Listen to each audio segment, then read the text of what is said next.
Good evening, everyone, and thank you so much for joining us for tonight's special presentation.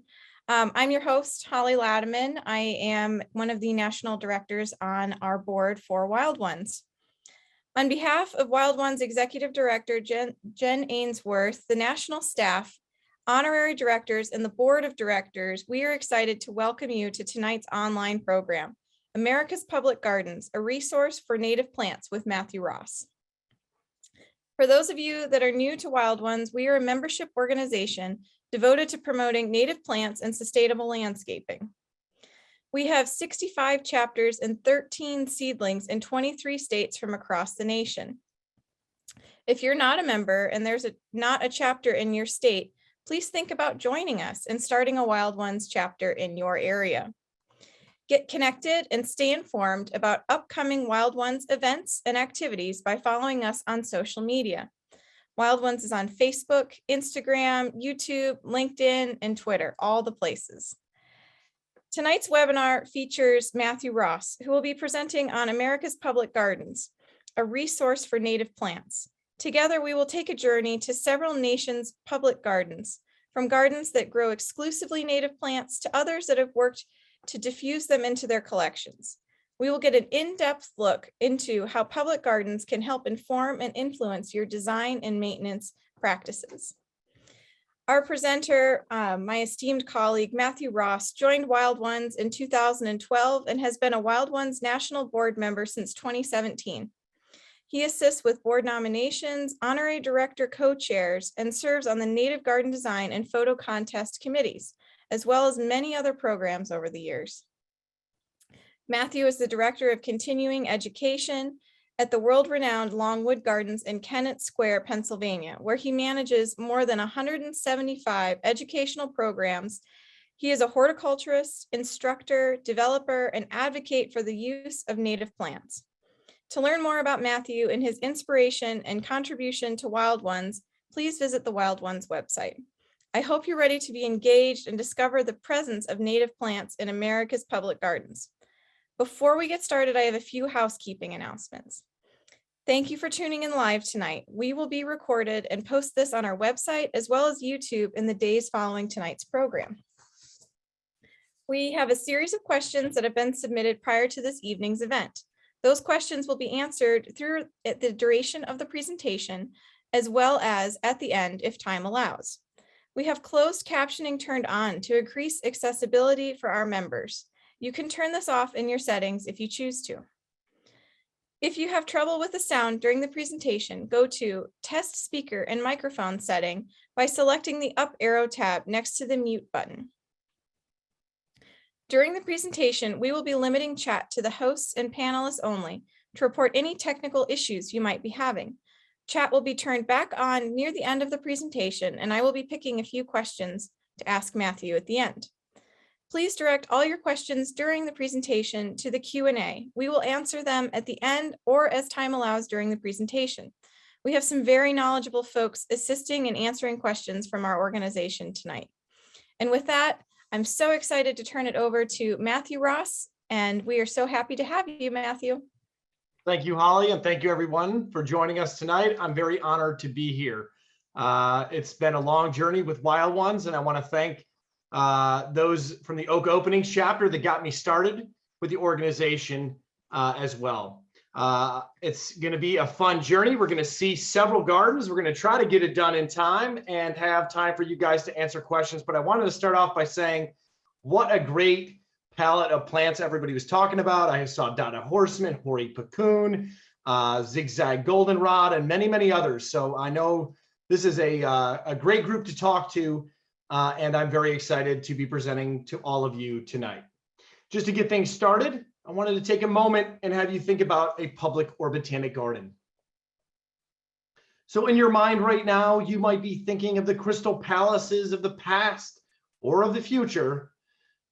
But one thing that's certain, when you think of public gardens in botany, you might think about the connection between the plant kingdom and human beings. And it is meant to be black right now. This is a contemplative moment before we get started. As long as we've been around, they've predated us. The Garden of Eden, the botanically rich cliffs of Ethiopia, the primordial forest, all have roots much deeper than our own.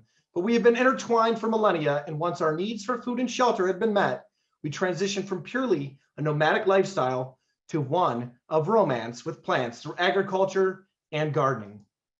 Some of the founders of botany in the United States and abroad in botanical gardens include the likes of Olmsted, Sargent, Wilson, Linnaeus, Banks, W.J. Beale, and many others. But what many people think about when they first think of botany and botanical gardens is this place, Kew Gardens. Kew Gardens has long been one of the world's premier botanical resources. And institutions like Kew are normally thought of as places of repository for germplasm from around the world.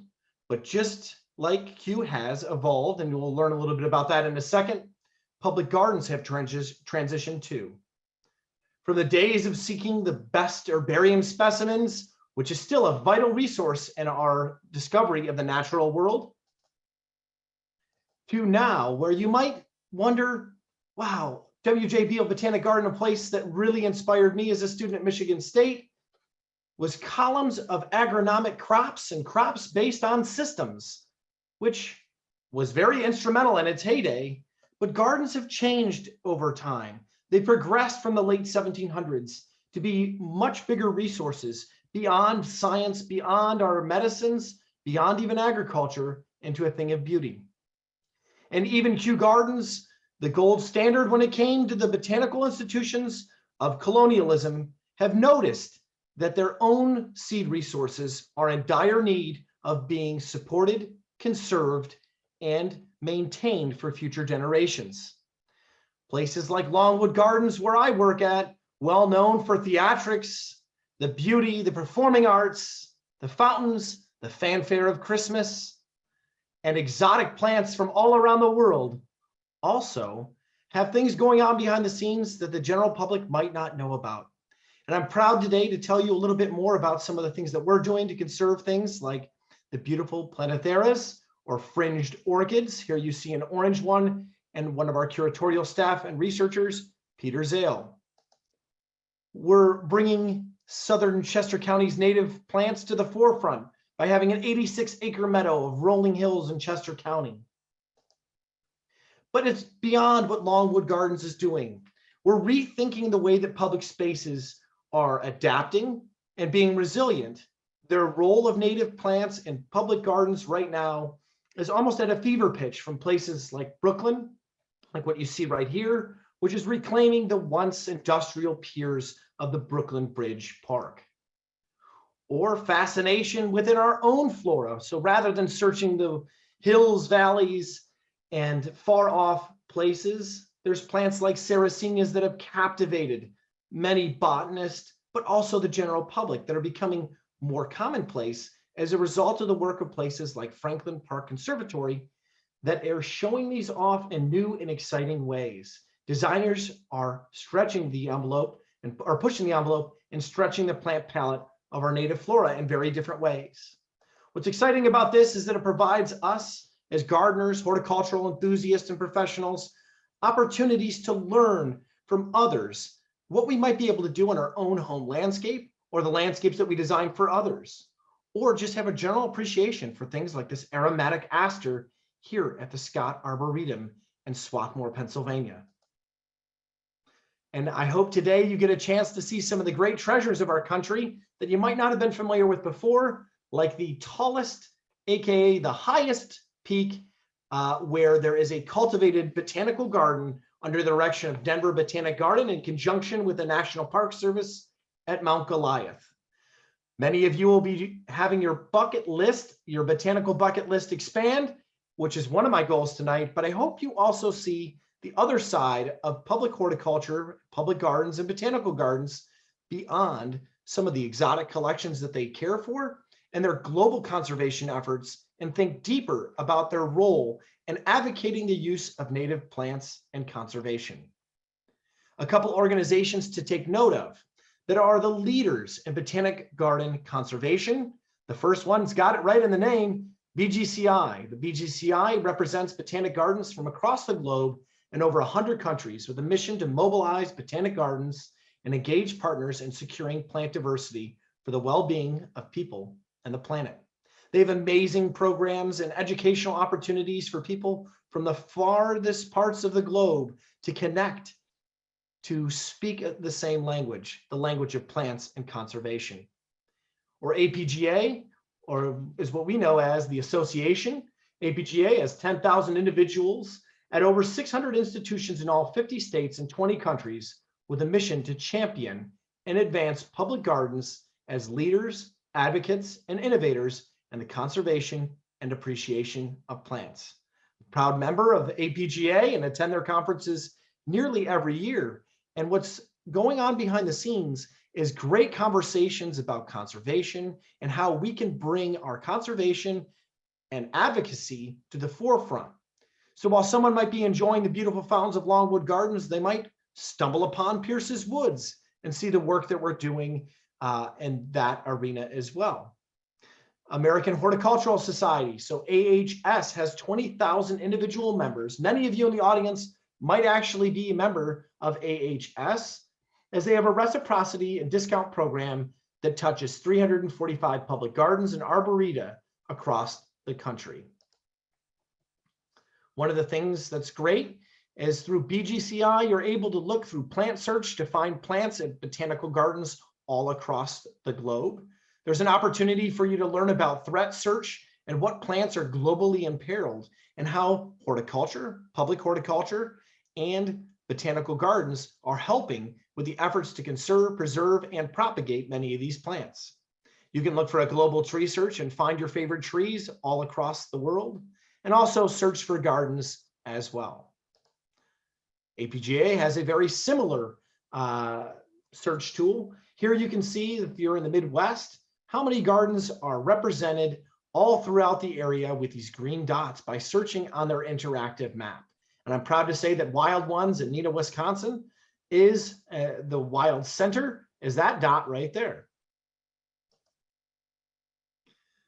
So let's think about botanical gardens. Oftentimes is a clearly debatable topic, but the importance of having zoos is similar, where they're showing off charismatic plants. They're bringing in audience members, but they're also telling that the stars of the botanical world are not often as heralded as being the source of awareness. Whether you're plant collectors or hunters, to those that have preserved large swaths of the countryside or native plants, botanical gardens and their founders have had an evolution over time to include more of the native flora.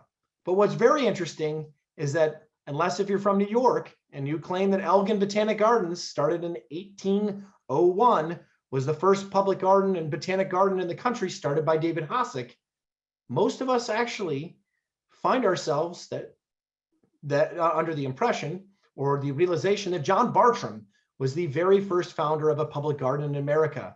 And rather than focus on the charismatic plants from places abroad, Bartram was actually the king's botanist in America and the first public garden, depending on how you look at it. And Boston could probably take claim too, as Boston has the first official public space that was dedicated to gardens.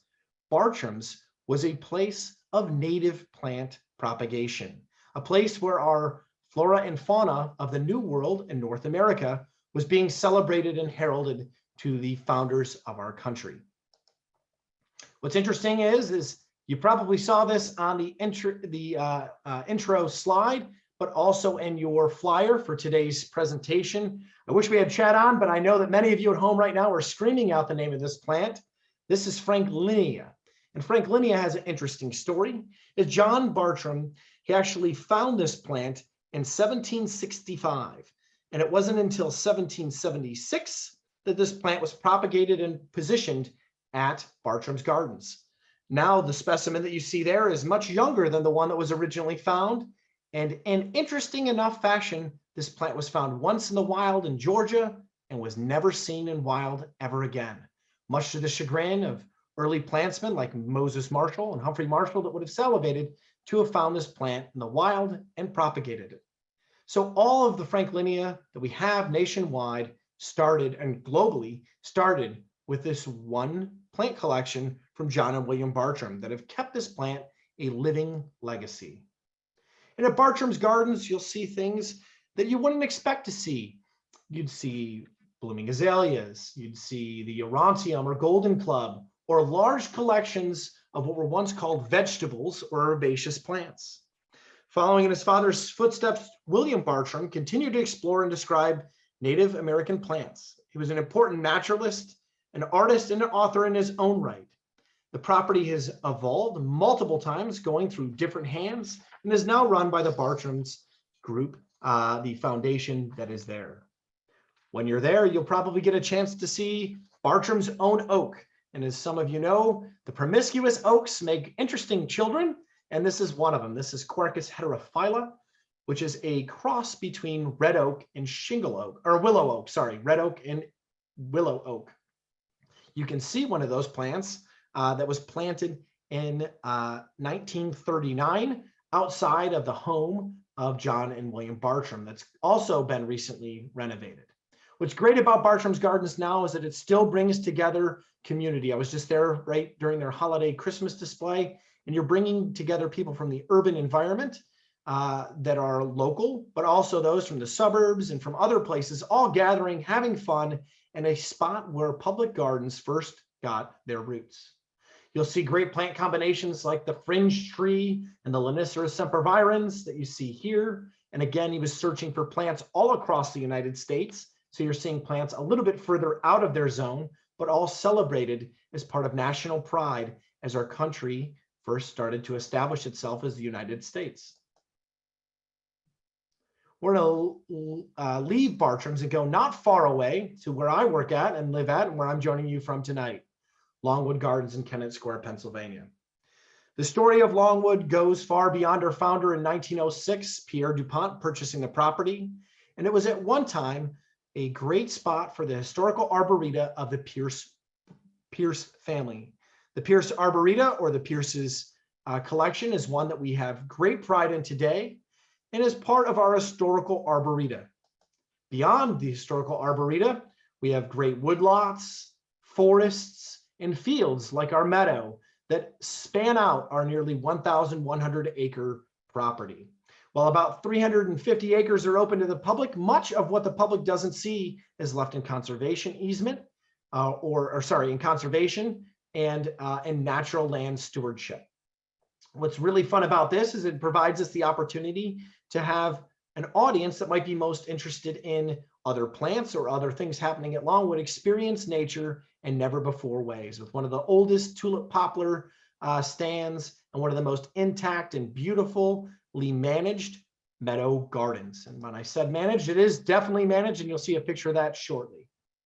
In addition to that, in 1994, Gary Smith designed Pierce's Woods, carpeting a beautiful natural woodland with height from our canopy and drama towards the ground.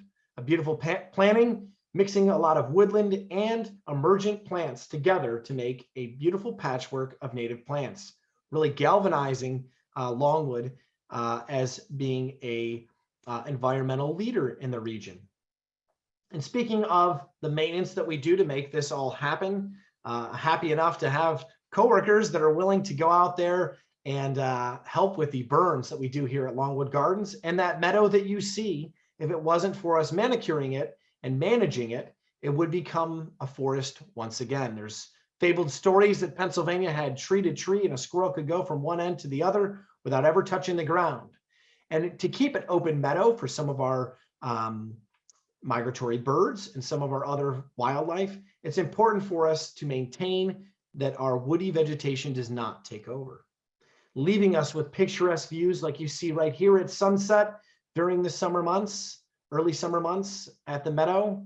And again, 86 acres. There used to be a highway that I kind of cut right through here that was then moved off site and moved back. That's Route 52 for those of you that are familiar, and allowed us to have one contiguous space, a space that was once home to cattle for dairy and agronomic crops at different points in its tenure or in its time, and different points during our time as a garden have been infused with native plant germplasm, whether from the emergent growth from the seed bank that was existing, or by adding nearly 150,000 plants over my tenure here at Longwood Gardens to it in a very strategic manner, outlined by a great planning plan with work with Jonathan Alderson, who's a landscape architect's name you'll hear again. What allows is guests to go out and experience the grandeur of what our native flora has in store. So here we have a guest right in the middle of the Joe Pyeweed, nearly 6-7 feet tall, and what a beautiful view it truly is. And in addition to going out and appreciating the beauty of the gardens, we also have several programs in our educational programs with painting, with photography, working with birders, looking at invertebrates. We actually found finger snails or finger clams in the streams and tributaries, as well as fish within the meadow. So a really interesting place for exploration, education, and engagement, even in the winter months, like right now. Not far away is one of the real champions of the American landscape. That is Mount Cuba Center in Hockessin, Delaware. It's only about 10 miles away from here, and I find myself going there very, very, very often. What a fantastic place with a great story, and one that if you haven't heard about it before, should also be on your botanical bucket list. From charismatic plantings of lupin and columbine and phlox to large bottlebrush buckeyes next to statuesque landscapes. Mount Cuba Center is one place that you really get a chance to expand your native plant palette. Focusing on plants of the Piedmont region, this is the dream of Mr. and Mrs. Lamont DuPont Copeland, who are visionaries in their approach to conservation. Originally, they had a formal garden around the house that was designed by Marion Coffin, a very famous landscape architect. And starting in 1965 with Seth Kelsey, they looked for a more naturalistic garden and actually converted their entire property to being focused on the appreciation of wildflowers and native plants throughout the Piedmont region and the US. In addition to seeing great plants like the clematis, the spagelia, which is a fun one to say, or the ruellia that you see right here, you'll also see a wide selection of serracenias used in unique ways. It's a place of inspiration for my colleagues in public horticulture, from Greg Tepper and Lisa Roper, that you see here during a NARGS, or North American Rock Garden Society meeting, where they found love with this beautiful white baptisia and the meadow, to a place where nurserymen like Michael Yanni, many of you know, in the Midwest, got a chance to see their trial garden. And speaking of their trial garden, it is one that is incredibly important for us in the cultivated landscape, but also those of us that are looking for which plants do best in a garden setting. The trial program started in 2003, focusing on asters, echinacea, heuchera, annual coreopsis, baptisia, monarda, phlox for shade, phlox for sun, valenium, echinacea for the mid-Atlantic, hydrangea, and they're still evaluating carex now. The hydrangea report just came out, and it shares side-by-side analysis of the plants and their performance in the landscape. It does include cultivars or nativars, and it does also include straight species and lesser known species, and showing how they contrast to each other from a pollinator standpoint. And it's some of the most critical work that's going on right now in the world of native plants. All of their trials are available free and openly accessible online. These are just 3 of the gardens that comprise the 37 of America's garden capital here in Philadelphia. There's ever-growing number of gardens that are focused on native plants. For instance, Tyler Arboretum, which beyond its gates, it actually manages about 650 acres of natural lands. You have Bowman's Hill Wildflower Preserve right where Washington crossed the Delaware. Jenkins Arboretum, one of the most fantastical places that you can go, especially when their native azaleas are in peak bloom. Or Stoneleigh, one of the newest botanic and public gardens in our region that's part of the Natural Lands Trust. One of the longest running homestead properties that's now planting exclusively native plants. Really exciting. As we move north, we move to a place that's probably best known for Acadia National Park, right nearby, or Mount Desert Island, you have the Abbey Aldrich Rockefeller Garden, a Beatrix Farron design, one that encapsulates the garden with a pinked wall one that has a moon gate and a very, very formalistic looking cutting garden, focusing on annuals and perennials of all sorts. But it's the exterior of the garden that truly captivated me. From its large swaths of native mosses to the preservation of trees nearby, this space is truly magical. So while many people go and they enjoy the cutting gardens and the romance of hydrangeas, and you'll even see Joe Pyeweed in there too, and some black-eyed Susans mixed with hemerocallis and many other non-native plants, it's the exterior that blends the world of the East with fantastic sculpture and statuary with the native flora of Maine. Here we have cowberry, low bush blueberry, and many others making a carpet as you enter through the temple, the living temple. They have recreations as well as some of the most notable statues that you might see in other places and other museums. Because Abbey Aldrich Rockefeller, in addition to being a lover of plants, was also very interested in the arts world with a long, long list of charities and philanthropy that she did, including some work with MoMA. The garden was created between 1926 and 1930 and is one that if you ever get a chance to visit, it's rather exclusive. So please check ahead of time and make sure that you get in when the gardens are open. They typically have a very, very select number of people that are allowed in the gardens as to not disrupt its natural beauty. And you'll get fantastical views of the greater area here in Maine. You'll get a chance to look at the lookout that was once the Eyre of John D. Jr. and Abbey's home, which was removed in 1963, with a terrace remaining today that overlooks some of the most scenic views in all of Maine. Beyond the garden itself, you'll find Long Pond and some of the natural lands that are surrounding this majestic area. It's a fantastic place to also go and get some blueberries. And if you haven't had Maine blueberries, I know I'm from Michigan. I know I love New Jersey. It's really tough to talk ill of Maine blueberries as not being one of the best in the country. So not far away is Coastal Maine Botanical Garden. Some of you might have read the article that I put out in the journal, and many of these gardens that I'm highlighting today are part of an ongoing series to promote public horticulture and public gardens that are using native plants. At Coastal Maine, there's 300 acres of formal gardens and natural areas with walking and skiing paths, native butterfly and moth house. There's the Haney Hillside Garden where the trolls might be found.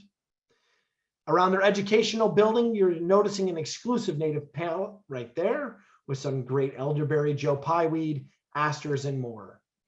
You'll see native plants popping up as they mix in between both the cultivated and formal areas and the informal and more naturalistic landscape surrounding the property. Here I am in the contemplative garden where you'll learn all about ferns from across the diverse palette of ferns that grow well in Maine, as well as having a place for contemplation and beauty. They have fantastic signage that tells you a little bit more about some of the native species that they use as they prepare for a more resilient landscape. And you might see one of the designers from the Native Plant Garden design for Boston, Andy Brand, here with a couple friends. This is one of the many trolls that are currently on display at Coastal Maine Botanic Garden in Booth Bay. And beyond that, you'll also get a chance to see some very inventive uses of using plants like this tilia that you see next to Andy. Well, we're moving on to the biggest city in the country, and it's hard to talk about New York and not talk about New York Botanic Garden. And while many of you know them for their amazing exhibitions and their blowout shows, their tropical collection of trees and orchids and palms and the conservatory, you might not know that it's also home to one of the oldest remnant forests in all of New York. The Thane family forest shows us a little glimpse as to what was happening in the geology of the area, the hydrology of the area, and what the native plant palette looked like before New York became the Big Apple. In addition to that, you'll see the Sheila Brady design. She works with Uma van Sweden. This is a 3.5-acre garden that celebrates the beauty of native plants of the northeastern portion of the US. This pond was home and housed one of the Kusama exhibits, the Roberta Burley Marx exhibit, and in itself is a beautiful piece of art. With boardwalks tracing across reflective surfaces, with high borders of perennials and shrubs, this is really a beautiful space. It opened in 2013 and is the site of some of the more dynamic aspects and sightlines of this open space that you'll approach when you first enter into the native garden. In addition, it shows some of the more xeric elements, which are kind of hard to believe when you're thinking of New York, but along the cracks in the rocks, you'll see big blue stem, you'll see solidago or goldenrod, and you'll see many others that creep their way up the upper portion of the garden.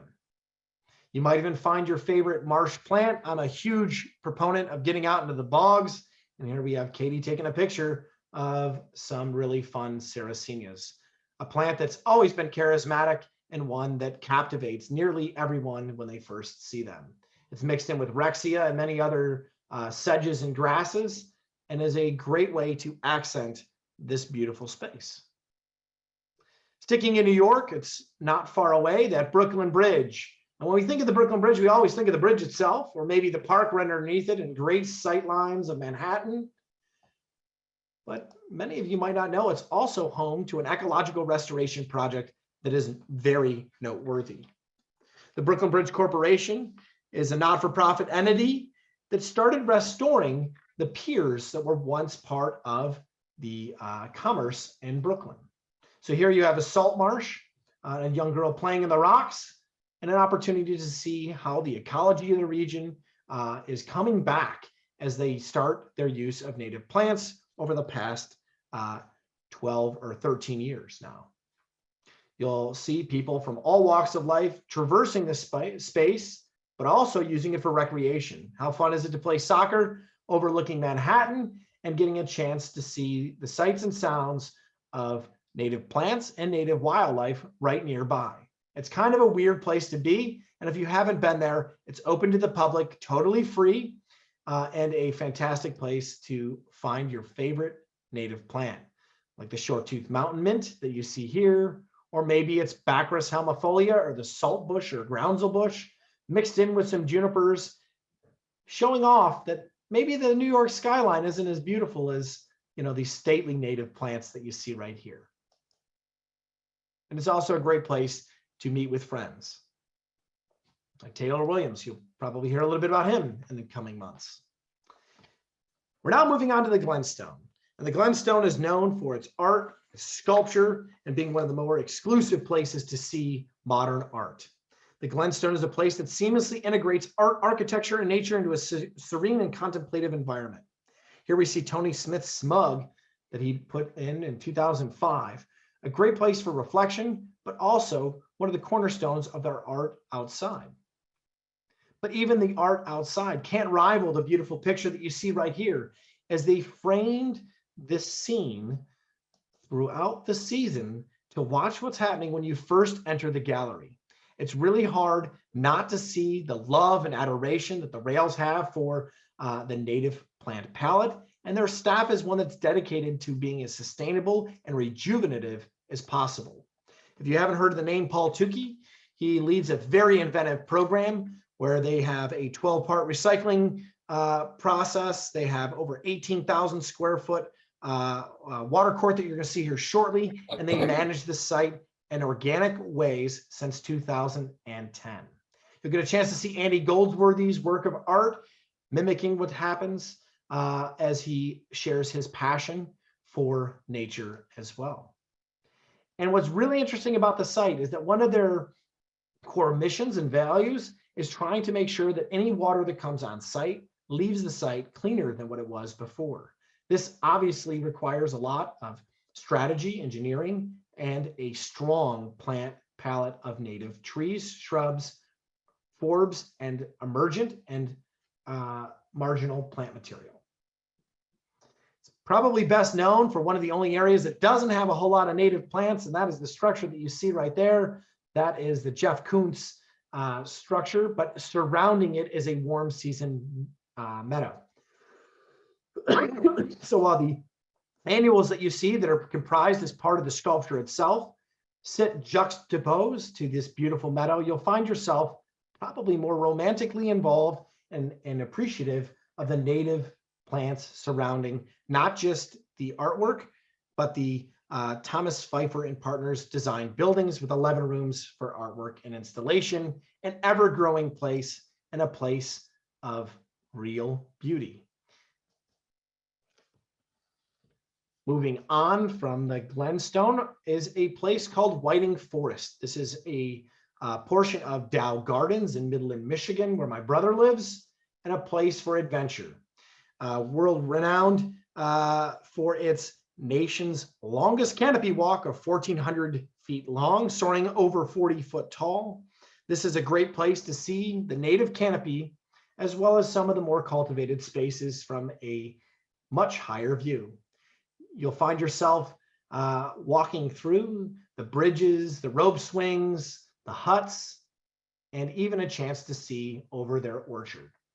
Here's some of my family members really enjoying an opportunity to experience Whiting Forest of Dow Gardens, a place that over the year, you'll get a chance to see the emergent spring ephemerals and the beautiful fall color before it's encased with snow this time of year. I alluded to this earlier. There's a place called Mount Goliath. And this place called Mount Goliath is a truly transcendental space. If you haven't seen some of the world's oldest trees, the bristlecone pines, many of which are rumored to be over 1,500 years old, then I urge you to think about going to Mount Goliath. It's the nation's highest cultivated garden in the entire United States, managed by Denver Botanic Garden. And the team there does a fantastic job of working with the Dose Chapel Nature Center, where you get a chance to hike up into the vista to see the beautiful bristlecone pines. It's part of the Arapahoe and Roosevelt National Forest, and it overlooks some of the biggest peaks in Colorado. You'll see the gnarly branches and the beautiful vistas, but you'll also see plants that are native exclusively to this area, as the team at Denver Botanic Garden has mastered its use to carpet and provide a beautiful sanctuary for some of the higher upland and higher alpine plants. These photos are from Mike Kingan over at Denver Botanic. If you don't follow him, he's one of the most amazing garden enthusiasts and professionals anywhere in the country, and is a fantastic advocate for the use of native plants and cultivation. Here's the overview that you see, and what a breathtaking place indeed. I had the pleasure of going out there and catching sunrise one time, and I have to tell you, it was one of the most magical experiences of my entire life. If you haven't been to Mount Goliath, it is a bit of a trek from Denver Botanic, but it is well worth it. Make sure you drink your water, and be sure that you are ready for an upper altitude where these plants, as you can see, are higher than the evergreen peaks of the bristlecone pines below. It's not the only national park that has a botanic or public garden in it. And Kenilworth Park and Aquatic Gardens is a place that I brought into the conversation today for a couple of reasons. One is that it shows that the power of native plants can be incredibly strong, and getting a chance to see native plants next to non-native plants provides us the opportunity to see how they can commingle, but also how native plants can draw the attention of the general public. Once a nursery, well known for its water lilies and lotus, and still keeping the history and legacy alive, Kenilworth Park is most busy during the Lotus Festival. But after the lotus are done blooming, and you also get a chance to see Nymphaea or Nelumbo lutea, the yellow or white American lotus, next to its pink relative. You'll also get a chance to see things like buttonbush, cephalanthus. You'll get a chance to bird and get a chance to see how the nearby wetland is being maintained by the National Park Service, and that throughout the year, oftentimes you'll see more people on the boardwalks walking through this space to see wildlife, birds, beavers, and other native plants that take the show after the lotus are done blooming. Speaking of nurseries, if you ever find yourself in Sanibel Captiva Island, this is the Sanibel Captiva Conservation Federation and Bailey Homestead Preserve. One of the most unique places, and one that it's kind of a garden center, a natural preserve, and a public garden all in one. It's a show place to teach the people of Sanibel and Captiva how they can integrate in Florida endemic species to combat some of the more exotic and invasive species that have been wreaking havoc on the ecosystem of these regions. So seeing something like a silver buttonwood or maybe dotted horsemint might spark interest in having your own native landscape. They also have been very successful at putting in ordinances and requirements for the use of native plant material. And Jenny Evans and her talented team at the nursery are also those that help with some of the plantings in the nearby community, using plants that are grown at their nursery to enhance the landscape of the residents, and not just the human residents. I'm happy to say that there's abundance of wildlife at the space. And as you get a chance to walk around the Bailey Homestead Preserve, you'll see pelicans, you'll see turtles and snakes and all kinds of fun things. And in the nursery, you'll find things that you might not have ever thought of as being endemic, like the blue curls or Trichostima dichotomum, or the Scarlet Sage, a perennial native to Florida that attracts hummingbirds and butterflies with its rich red tubular flowers. This is a fun plant to use in the landscape, and I'm sure that that little bugger right there is rather happy that this one was there when he was ready, or she was ready to get some floral diet. So speaking of islands, Catalina Island, the Conservancy and Wrigley Memorial and Botanic Garden is one of the more unusual stories in American history. Wrigley of Wrigley Gum and Wrigley Field had a grand idea to have an island out in California where he could bring his Chicago Cubs to do spring training. So here we are in Avalon, California. If you haven't been to Catalina before, it's really a magical place. Doesn't even feel like you're anywhere near the rest of the country. Growing up in the Midwest, it's a very weird feeling to think that that's the same country that I've grown up in. And when you get your opportunity to go to the Wrigley Memorial, which you see right here, you'll learn about their passion for the region. In addition to wanting to have all the building materials as much as possible being constructed from Catalina Island, it also featured Catalina tiles and pottery all throughout this large memorial to the Wrigleys. And while his wife, Ada, in 1935, who was a Pasadena horticulturalist, excuse me one second, just need a drink.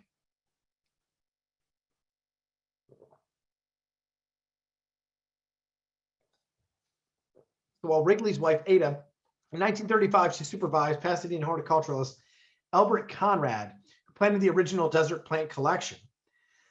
It was interesting because their growing condition allows them to do quite a bit.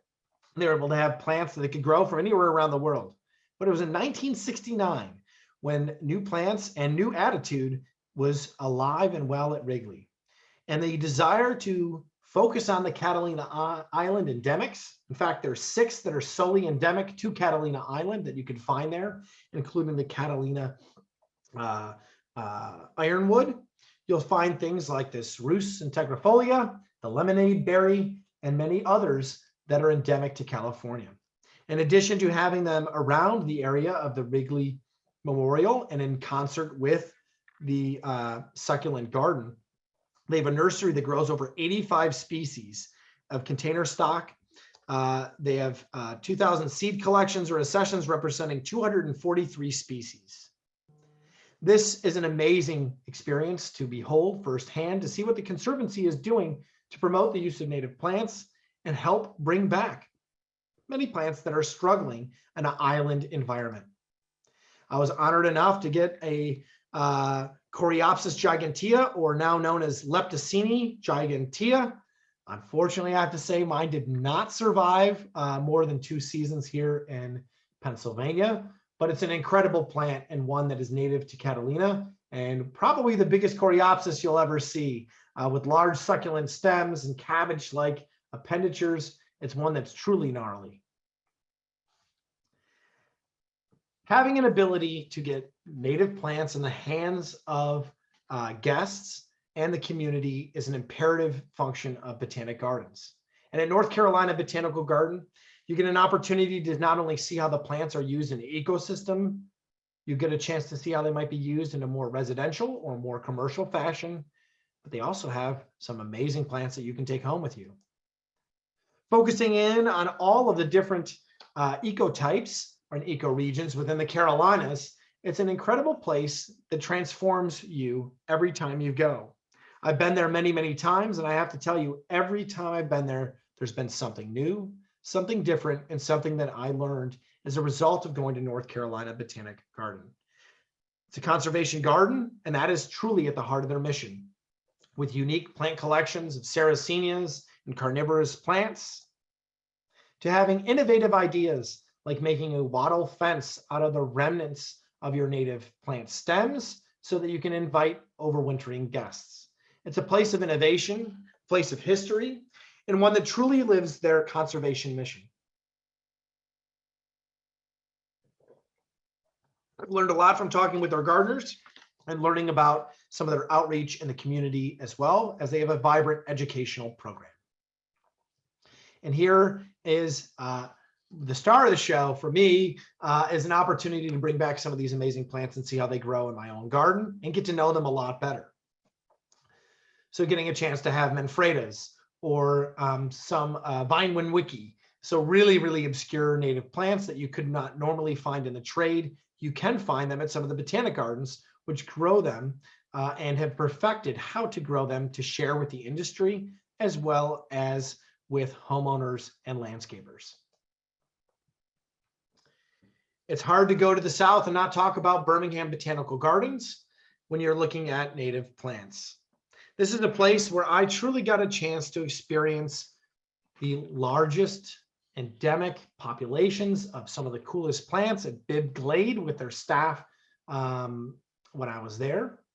It's also a place that boggles your mind when you think of Alabama as being one of the most diverse plant states in the entire country.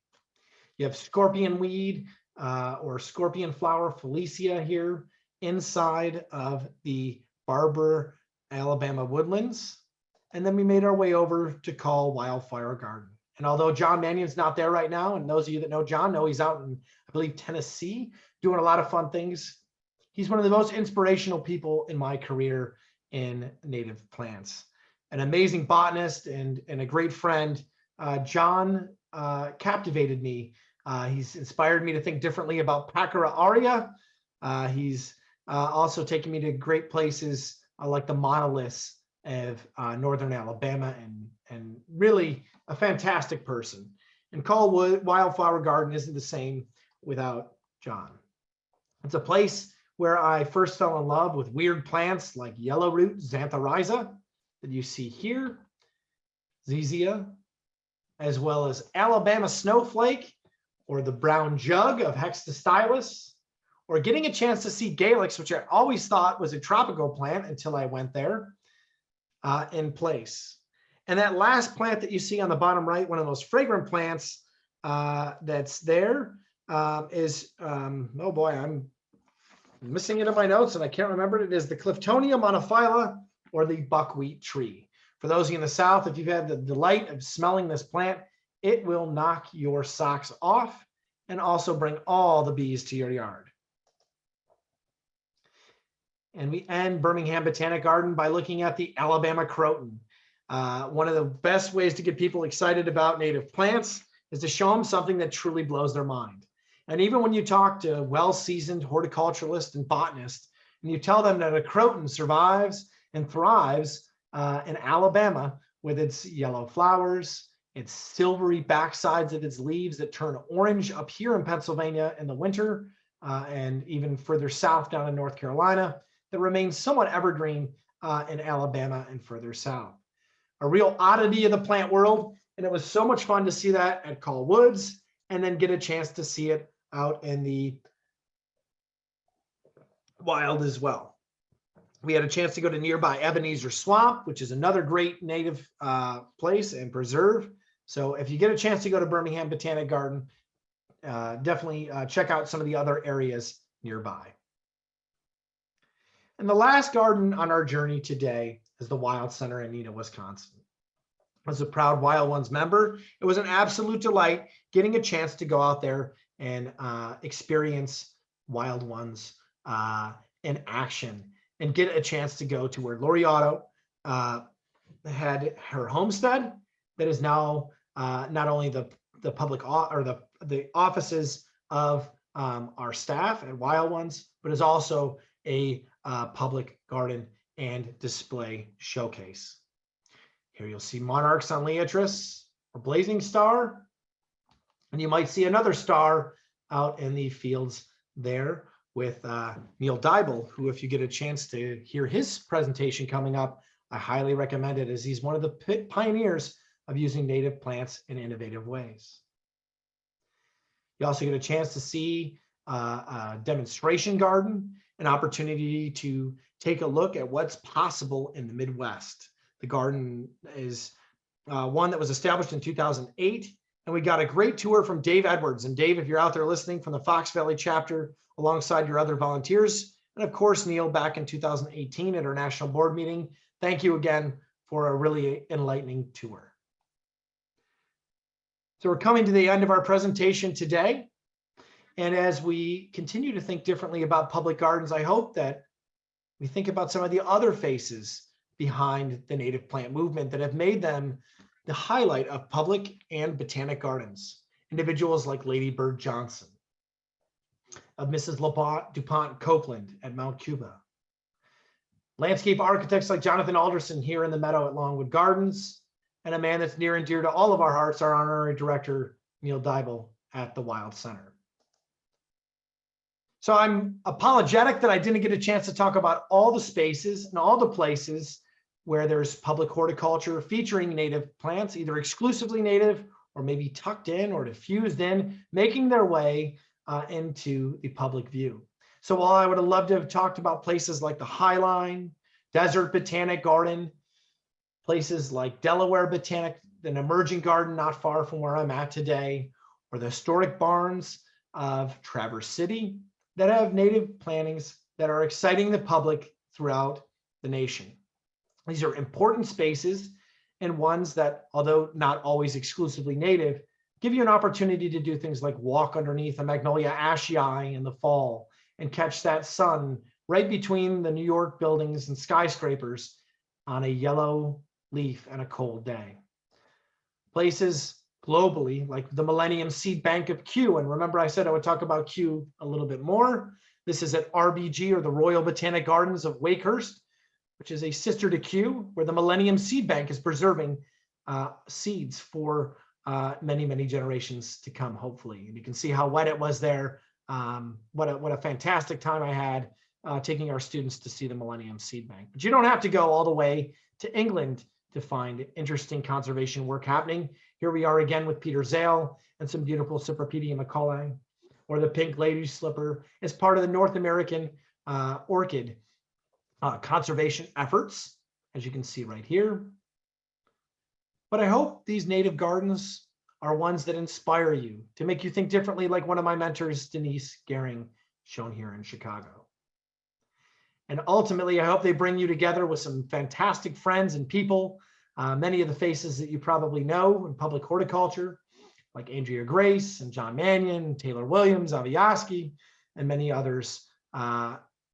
It's a beautiful thing. By loving native plants and appreciating the work that's going on in the conservation realm, many of your public horticulture professionals are the biggest advocates out there for the use of native plants. And as that continues to grow, and as we continue to see more and more native gardens popping up in public gardens, it helps spread the news to the general public that might have gone there for an educational lecture, for a concert, or just to get away and have some fun in nature.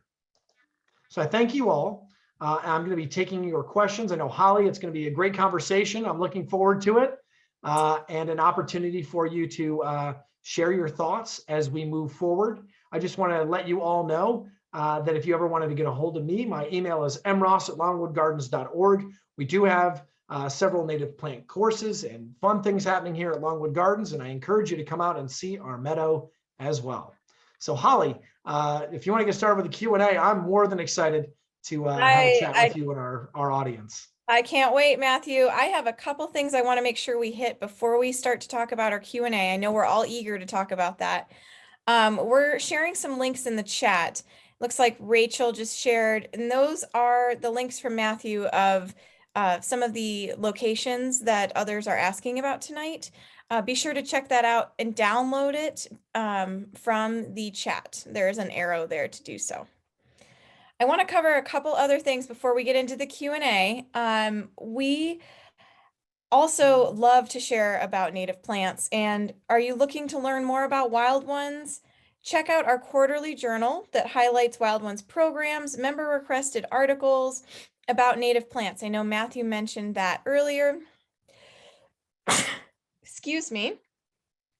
Journals also list native plant nurseries and resources for your benefit. Wild Ones actively looks to partner with businesses as journal sponsors. Please reach out to us to learn more about sponsorship opportunities. All journals can be accessed in our journal library on our website, and you can see here what our options are for sponsoring. We have so many wonderful programs scheduled for 2022 that we'll hope you join us at. Please register for these and learn from subject matter experts.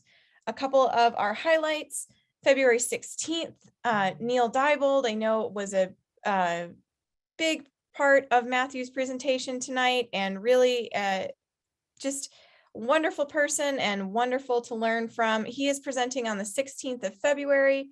Rosanne Plant, weed ordinances on March 23rd. Our own Eric Fusier on stormwater, air quality, and soil contamination on the 7th, 14th, and 24th of April. So April has a lot of wonderful information as well.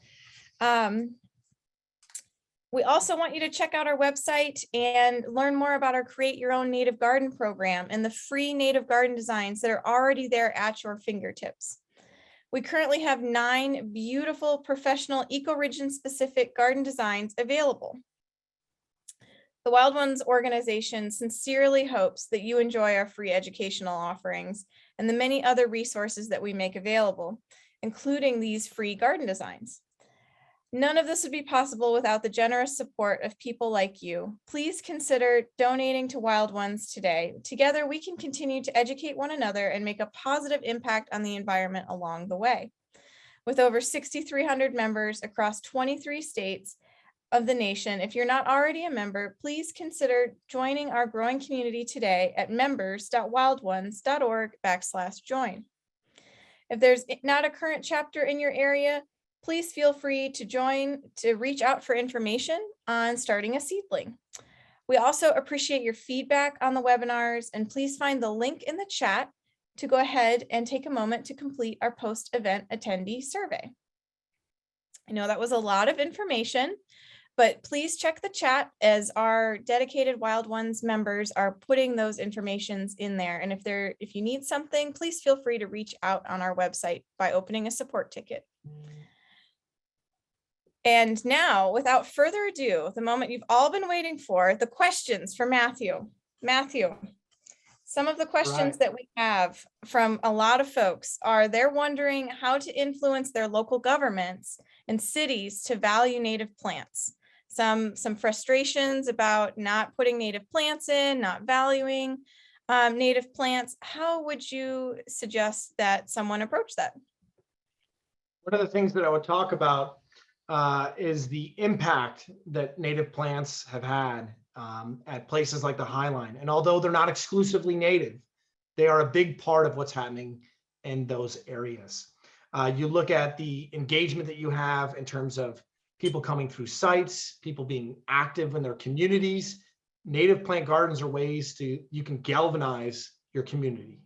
It's a really important thing for you guys to look at is the talk that Neil's going to be giving, where it's also how you can influence your ordinances, because oftentimes one of the challenges that we have are the ordinances that are in place.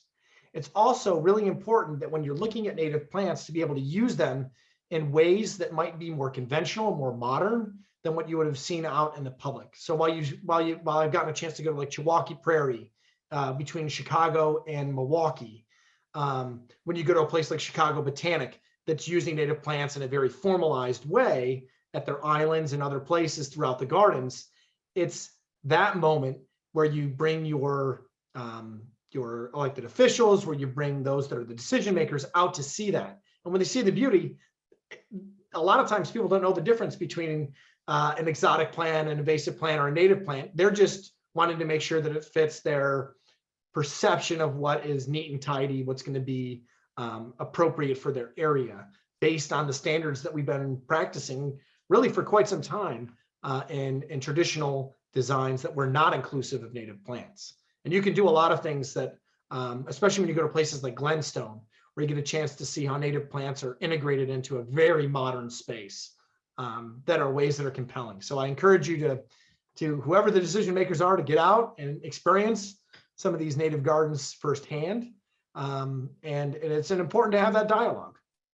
And I would add too, reaching out to your local Wild Ones chapter. You know, there's no reason that herds can't address these issues together. You know, there's power in numbers. So gang up with your local Wild Ones chapter and really showcase that. I think that's a great way, Matthew. How would you suggest incorporating natives with edible gardening? A few of our participants this evening mentioned community gardens, co-planting, things like that. What would you recommend, and how would you suggest doing that? I feel like I'm amongst my people here, because one of the things that I did when I was at Toledo Botanic Garden is we created the Robert J. Anderson Training Center, and our ethos for the landscape design was edible, native, or both. And there are a lot of native plants that are also edible. You know, elderberry, for instance, is one. Obviously, you're not eating the berries straight. You have to, process them down. But there are many, many plants. We actually did a whole rain garden that was exclusively native plants that were also edible.